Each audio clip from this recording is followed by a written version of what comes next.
Top quality और consistent performance के लिए सिर्फ सिल्वर पंप्स। टॉप क्वालिटी और कंसिस्टेंट परफॉर्मेंस के लिए सिर्फ सिल्वर पंप्स, नाम याद रखना। भुसावळच्या हातनूर धरणाचे 14 दरवाजे हे उघडण्यात आलेले आहेत। मोठ्या प्रमाणात विसर्ग हा तापी नदी पात्रात केला जातोय। आपण पाहतोय की कशा प्रकारे हे या ठिकाणी हातनूर धरणातून पाण्याचा विसर्ग सध्या तापी नदी पात्रात केला जातोय।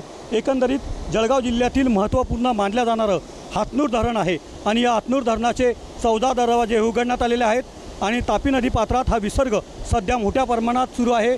नदीकाठच्या गावांना देखील सतर्कतेचा इशारा या ठिकाणी हातनूर प्रशासनाच्या वतीने या ठिकाणी देण्यात आलेला आहे।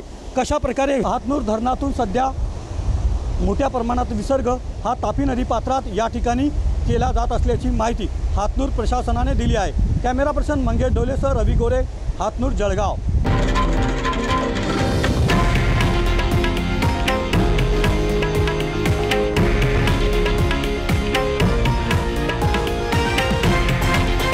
हे आहे देशातील नंबर 1 न्यूज नेटवर्क आणि आपण पाहत आहात TV9 मराठी, एकमेव।